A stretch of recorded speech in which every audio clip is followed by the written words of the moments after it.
आज हम करने वाले हैं worksheet 4 which is based on the decimal representation of rational numbers. As we have already discussed कि रैशनल नंबर्स की दो तरह की डेसिमल रिप्रेजेंटेशन होती है, एक है टर्मिनेटिंग डेसिमल्स और दूसरा है non terminating but repeating decimals. Terminating का मतलब क्या हुआ कि जो डिवीजन खत्म हो जाती है after a certain number of steps, एक ऐसा डेसिमल जिसमें डेसिमल के बाद आपकी डिवीजन खत्म हो रही है, ठीक है। और non terminating but repeating decimals में क्या हो रहा है कि आपके डेसिमल के बाद जो डिवीजन है दैट इज नॉट स्टॉपिंग, वो खत्म नहीं हो रही है, लेकिन जो नंबर्स हैं डेसिमल के बाद के जो डिजिट्स हैं वो बार बार रिपीट हो रहे हैं, they are following a certain pattern और बार बार वो रिपीट हो रहे हैं। जैसे सपोज अगर हम let us take an example और उसके बाद हम उसको आगे वो करते हैं। Suppose we have 3/10। अगर 3/10 है हमारे पास, तो इफ वी डिवाइड 3/10 तो 3 क्योंकि 10 से छोटा है तो इसलिए आप डेसिमल लगाएंगे, 10 3 30 है ना। तो आपका आंसर क्या आया? 3/10 कैन बी रिटन एज 0.3। अब आप देख रहे हैं the division has stopped, it can not be further divided. तो जहां पे डिवीजन खत्म हो रही है तो इस तरह के डेसिमल्स को हम कहते हैं टर्मिनेटिंग डेसिमल, ठीक है। हमारी डिवीजन यहाँ पर स्टॉप हो गई, रिमाइंडर इज 0, तो this type of decimal is called a terminating decimal. लेकिन सपोज अगर हमारे पास एक ऐसा केस है जहां पे division is not terminating and it is repeating, तो उस केस में हम क्या करेंगे? Suppose we have 1/6। 1/6 का मतलब होगा आप 1 को डिवाइड कर रहे हैं 6 से। सिंस 1 इज स्मॉलर देन 6 तो आप डेसिमल लगाएंगे, 6 1s 6, you are left with 4 है ना, 0 6 6 36, फिर क्या बचा?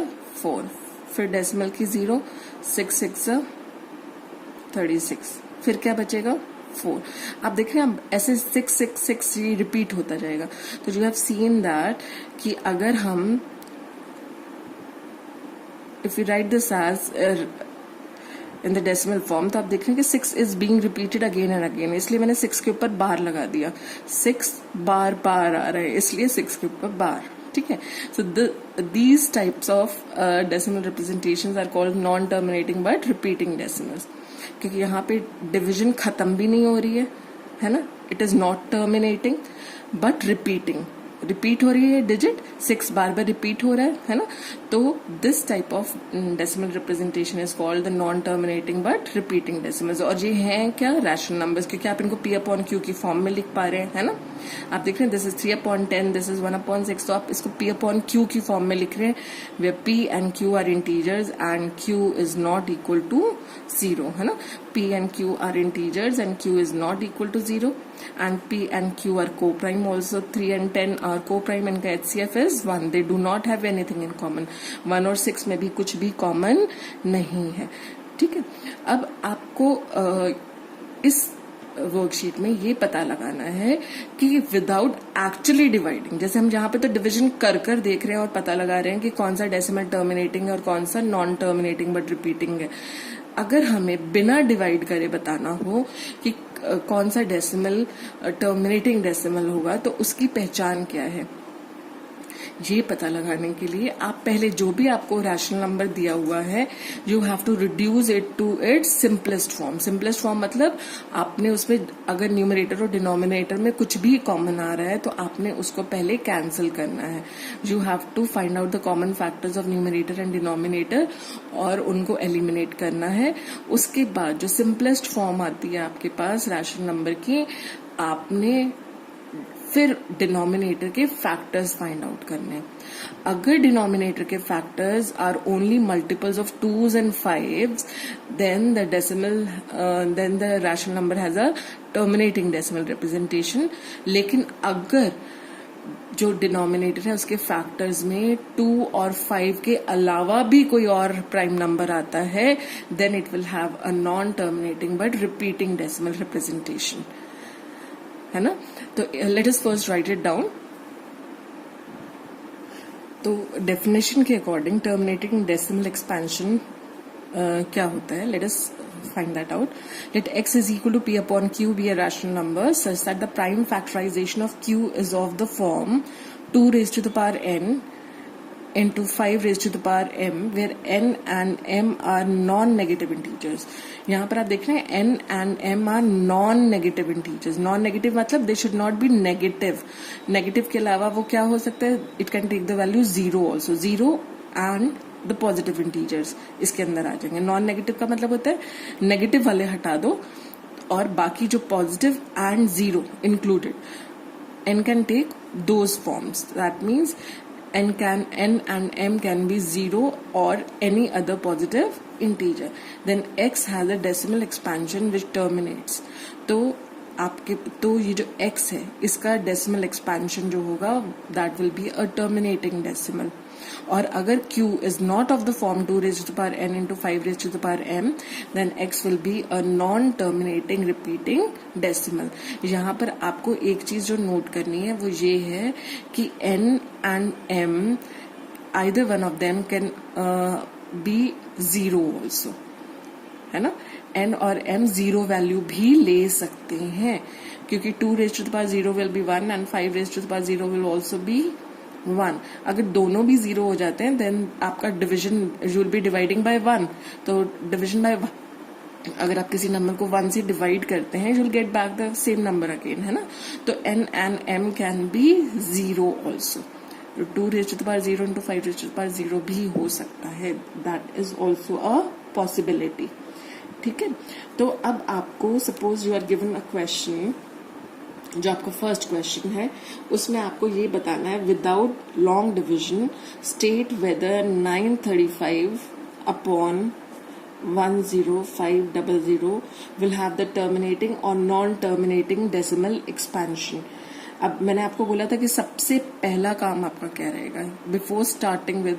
आप सीधा स्ट्रेट अवे ये नहीं करेंगे कि आप जो आपका न्यूमरेटर है उसके प्राइम फैक्टर्स फाइंड आउट करना शुरू करते हैं. आप सबसे पहले इसको सिंपलेस्ट फॉर्म में रिड्यूस करेंगे. सिंपलेस्ट फॉर्म मतलब you will divide, you will find out the common factors between the numerator and the denominator. इन दोनों का जो भी कॉमन फैक्टर होगा उसको आप पहले एलिमिनेट करेंगे. जैसे आप देख रहे हैं 935 और 10500 आप 5 से ये सीधा कटता है स्ट्रेट अवे. आपको पता चल रहा है क्योंकि इसके भी यूनिट्स प्लेस पे 5 है तो ये 5 से डिवाइड होगा. यहाँ 0 है तो ये भी 5 से डिवाइड होगा. तो हम इसको 5 से डिवाइड करते हैं. 5 से डिवाइड करने के बाद आपके पास न्यूमरेटर आ जाता है 187 और जब डिनोमिनेटर को आप 5 से डिवाइड करेंगे तो यू गेट 2100, है ना. अब आप देख रहे हैं 187 और 2100 में 187 के सिर्फ दो ही प्राइम फैक्टर्स है 11 और 17 और 2100 में 11 भी नहीं आता और 17 भी नहीं आता. That means they do not have anything in common now. ठीक है. आपको समझ आया क्या करा हमने. अगर आप 187 के प्राइम फैक्टर्स निकालेंगे तो 187 के प्राइम फैक्टर्स सिर्फ 11 और 17 है. दोनों प्राइम नंबर्स है ना. अब हमें देखना है कि 21 क्या 11 और 17 से डिवाइड होता है तभी तो हम इनका कॉमन फैक्टर पता लगा पाएंगे. 2100 ना 11 से डिवाइड होता है और ना ही 17 से डिवाइड होता है. इसलिए अब इन दोनों के बीच में कुछ भी कॉमन नहीं है. अब जब इनका बीच में कुछ भी कॉमन नहीं है तो हम क्या करेंगे, we'll find out the prime factors of the denominator. अब डिनोमिनेटर हमारा क्या है 2100. इसके अब हम प्राइम फैक्टर्स फाइंड आउट करेंगे. प्राइम फैक्टर्स फाइंड आउट करने के लिए 2100 को आप सबसे स्मॉलेस्ट प्राइम क्या है 2. और क्या ये नंबर 2 से डिवाइड होगा. हाँ, क्योंकि इसके यूनिट प्लेस पर अगर किसी भी नंबर की यूनिट प्लेस पर 0, 2, 4, 6 या 8 होता है तो वो नंबर 2 से डिवाइड हो जाता है ना. तो यहाँ पे क्योंकि इसकी यूनिट प्लेस पे 0 है इसलिए ये नंबर 2 से डिवाइड हो जाएगा. तो हमारे पास आया 1050. आप देख रहे हैं ये नंबर फिर से 2 से डिवाइड होगा क्योंकि इसकी यूनिट प्लेस पे 0 है. क्योंकि 2 इज द स्मॉलेस्ट प्राइम. हम स्टेप बाय स्टेप मूव कर रहे हैं. तो 2 से आपने इसको डिवाइड किया तो यू हैव 525. अब क्योंकि इसके यूनिट प्लेस पे 5 है that means this number is not going to be divisible by 2, क्योंकि 2 की डिविजिबिलिटी के लिए 0, 2, 4, 6, 8 ही होते हैं यूनिट प्लेस पर। अब now moving on from 2 to the next prime क्या है हमारा 3। अब हम इस 3 की डिविजिबिलिटी चेक करेंगे। 3 की डिविजिबिलिटी क्राइटेरिया क्या है कि हमें इसके डिजिट्स को ऐड करके देखना है इस नंबर के। अगर डिजिट्स का सम 3 से डिवाइड होता है तो this number will be divisible by 3। तो 5 + 2 is 7, 7 + 5 is 12। नहीं तो आप 5 + 5 10 एंड 2 12 ऐसे भी कर सकते हैं ना। तो 12 आता है 3 की टेबल में, 12 आता है, तो हम इसको 3 से डिवाइड कर देते हैं। तो क्या है आपको डिवाइड करके 3 1s are 3, 3 7s are 21 and 3। ठीक है। अब again this number is not going to be divisible by 2। अब 3 की डिविजिबिलिटी के लिए 1 + 7 is 8, 8 + 5 is 13। 13 भी नहीं आता 3 की टेबल में, that means this number is not going to be divisible by 3 also. अब 3 के बाद नेक्स्ट प्राइम क्या है हमारा 5। अब हम इसको 5 से डिवाइड करके देखते हैं ना। अब 5 से तो इजीली डिवाइड हो ही जाएगा, क्योंकि हमें पता है 5 की डिविजिबिलिटी के लिए यूनिट प्लेस पे या तो 0 या 5 होना चाहिए, है ना। तो हम 5 से इसको डिवाइड करेंगे तो क्या आएगा 5 3s are 15, 5 5s are 25। अब ये नंबर फिर से अगर हम चेक करें तो ये ना 2 से डिवाइड हो रहा है ना 3 से डिवाइड हो रहा है, क्योंकि सम इसका देखो 8 आ रहा है। 8 is not a fact, 8 is not divisible by 3, है ना। तो आपके पास अब नेक्स्ट प्राइम इज 5, तो ये 5 से डिवाइड हो जाता है। 5 7s are 35। ठीक है। तो आपने देखा कि 2100 can be written as 2 × 2 × 3 × 5 × 5 × 7। Since the denominator has factors other than 2s and 5s, 2 और 5 के अलावा भी इसके और फैक्टर्स हैं, therefore this number will have a non-terminating repeating decimal representation। सिर्फ अगर इसके 2s और 5s ही होते डिनोमिनेटर में तो ये एक टर्मिनेटिंग डेसिमल होता, लेकिन इसके क्योंकि 2 और 5 के अलावा भी नंबर्स हैं इसके डेसिमल रिप्रेजेंटेशन में, therefore इसके प्राइम फैक्टराइजेशन में, therefore it is a non-terminating but repeating decimal। ठीक है। अब इसका जो हमारा नेक्स्ट क्वेश्चन है, एक और एग्जाम्पल ले लेते हैं हम पहले। 15/1600। हमारा फर्स्ट टास्क क्या होगा, will first reduce it to the simplest form. Simplest form में रिड्यूस करने के लिए आप देख रहे हैं कि these two numbers will be divisible by 5। 5 से अगर हम इनको डिवाइड करेंगे तो आपके पास ऊपर आ जाएगा 3, नीचे आपके पास आएगा 320, है ना। 5 से अगर आप डिवाइड करते हैं इसको तो 3/320। अब आप देख रहे हैं कि 3 and 320 में there is nothing common. 320 is not divisible by 3 and 3 is a prime number, है ना। तो 3 का एक ही जो फैक्टर है वो है 1 and 3, और दो फैक्टर्स जो है 1 and 3, और 320 के फैक्टर्स में 3 नहीं आ रहा, तो हम इसको कैंसिल नहीं कर सकते फर्दर। अब आप देखेंगे क्योंकि ये अपनी सिंपलेस्ट फॉर्म में आ चुका है, अब हमारा काम है कि हम डिनोमिनेटर के फैक्टर्स फाइंड आउट करें। अगर हम डिनोमिनेटर के फैक्टर फाइंड आउट करते हैं तो वी गेट 320, 2 से डिवाइड हो जाएगा तो will get 160। This is again divisible by 2, तो we get 80। Again dividing by 2 will give us 40। Division by 2 will again give us 20, 10। तो आपने देखा कि 320 के जो प्राइम फैक्टर्स हैं वो क्या है, 2 कितनी बार आ रहा है 6 times, 2 × 2 × 2 into 5। So this is 2 raised to the power 6 into 5 raised to the power 1। अब आपने देखा you can write it in the form 2 raised to the power n into 5 raised to the power m, या आप कह सकते हैं कि इसके फैक्टर्स सिर्फ 2s और 5s ही हैं, क्योंकि इसके फैक्टर्स सिर्फ 2 और 5 हैं, therefore it has a terminating decimal representation। अगर 2 और 5 के अलावा कोई और प्राइम फैक्टर भी होता है इसका, then it would have a non-terminating but repeating decimal representation। क्योंकि यहाँ पर सिर्फ 2s and 5s हैं, therefore it is a terminating decimal। ठीक है, आई होप दिस इज क्लियर। अब जो आपका नेक्स्ट क्वेश्चन है, क्वेश्चन 2, उसमें आपको पता है, आपको ये पता लगाना है कि after how many places the decimal expansion of 51 upon 150 terminates. आपको ये पता लगाना है कि अगर हम 51 को 150 से डिवाइड करते हैं तो कितने डेसिमल प्लेसेस के बाद आपका डिवीजन स्टॉप हो जाएगा। ठीक है, तो ये पता लगाने के लिए पहले तो हम देखेंगे कि 51 and 150 should not have anything in common. कुछ इसमें अगर कॉमन आ रहा है, इफ वी कैन डिवाइड, तो हमें पहले वो एलिमिनेट कर देना चाहिए, है ना। तो हम देखेंगे तो इसमें 3 कॉमन है, तो let us first eliminate what is common between the two. दोनों में जो कॉमन है उसको एलिमिनेट कर देते। तो 51 कैन बी रिटन एज 3 से आपने डिवाइड किया, है ना। 51 को करके देख लेते हैं एक बार हम।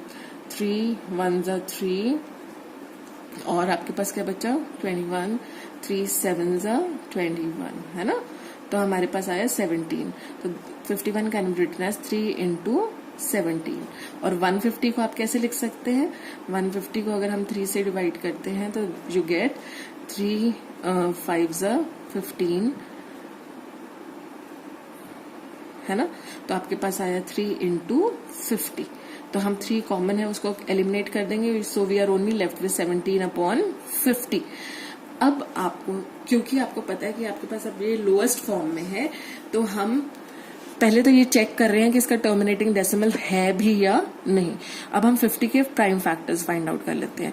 50 के जब हम प्राइम फैक्टर्स फाइंड आउट करेंगे तो हमारे पास क्या आया, आपने देखा कि इसके प्राइम फैक्टर्स में सिर्फ 2s और 5s ही हैं, है ना। तो 2 एक बार आ रहा है और 5 2 बार आ रहा है, तो इसका मतलब इसका टर्मिनेटिंग डेसिमल होगा। तो ये हमारा इंश्योर हो चुका है कि इसका एक टर्मिनेटिंग डेसिमल होने वाला है। अब कितने डेसिमल प्लेसेस के बाद डिवीजन स्टॉप करेगी ये पता लगाने के लिए आपको पता है deci means we are dividing by 10, है ना। तो 10 के कितने मल्टीपल्स हमें मिल रहे हैं, दैट विल डिसाइड कि जो हमारी डिवीजन है कितने डेसिमल प्लेसेस के बाद स्टॉप होने वाली है। तो बेसिकली अब आपने क्या करना है, ये पता लगाने के लिए कि डेसिमल जो आपका टर्म, अगर आप इसको डेसिमल फॉर्म में रिड्यूस करते हैं तो कितने डेसिमल्स के बाद डिवीजन स्टॉप होने वाली है, वो पता लगाने के लिए हम इसको जो डिनोमिनेटर है उसको 10 के फैक्टर्स, 10 के मल्टीपल्स में हम वो करेंगे कि 10 कितनी बार आ रहा है हमारे पास। ठीक है, तो आप देख रहे हैं कि यहाँ पे 2 एक बार है और 5 2 बार है, तो 2 इंटू 5 इज 10, है ना। तो यहाँ पर आप let us write this as 2 into 5 into 5, ये तो एक 10 बन गया हमारा, है ना। अब 5 को किससे मल्टीप्लाई करेंगे, फिर एक बार एक 10 हमें और मिल जाए 2 से, तो हम क्या करते हैं, let us multiply and divide this by 2। तो आपके पास आ गया 34 upon 10 into 10, so this is 34 upon 100। तो आपका आंसर आएगा 0.34। मतलब after 2 places of decimal the decimal this will terminate. ठीक है, तो आपने क्या करना है, आपका जो डिनोमिनेटर आता है उसमें आपने 2 और 5 की पावर्स को चेक करना है। जो मैक्सिमम पावर होगी वो ही डिसाइड करेगी कि डेसिमल रिप्रेजेंटेशन कितने एक्सपेंशन कितने डेसिमल्स के बाद टर्मिनेट हो रहा है। जैसे यहाँ पे मैक्सिमम पावर क्या थी 2, 1 और 2 में से मैक्सिमम क्या है 2 है ना। तो इसका मतलब डेसिमल जो आपका एक्सपेंशन है that is going to terminate after 2 places of decimal, है ना। ये मैंने अब आपको कर कर बताया कि कैसे आया।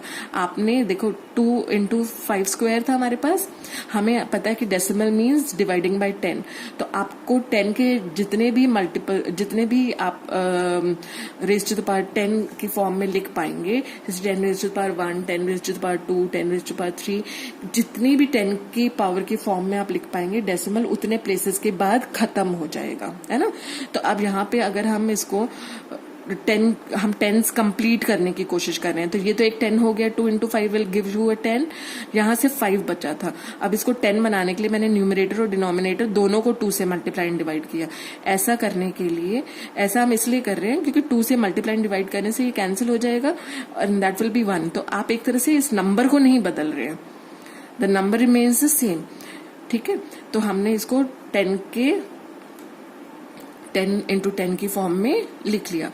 इसलिए आपने देखा क्योंकि आप 10⁻²से इसको डिवाइड कर रहे हैं, तो decimal will terminate after 2 places of decimal, है ना।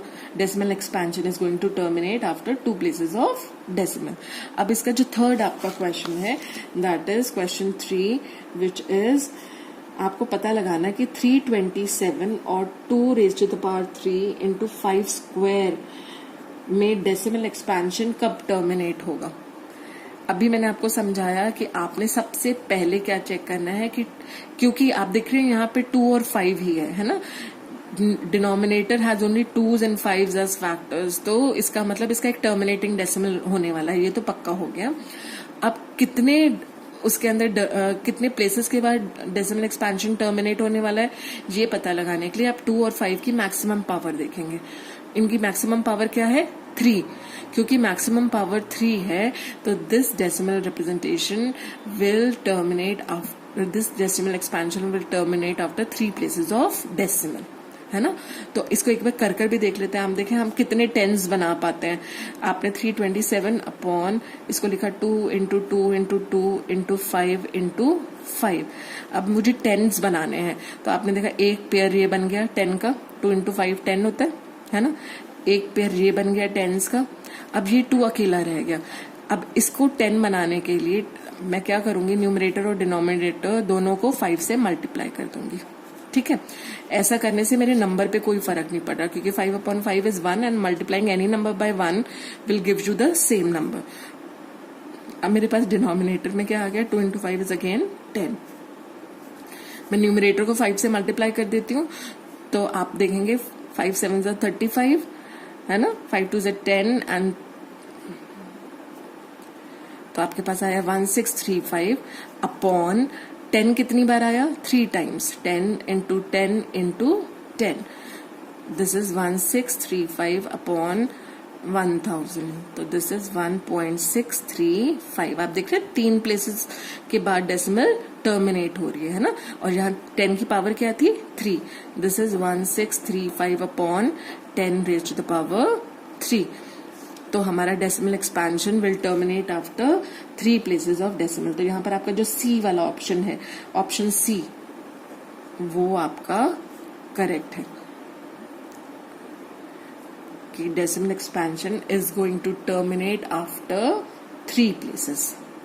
आई hope this is clear. Worksheet 4 आपको क्लियर है। Thank you.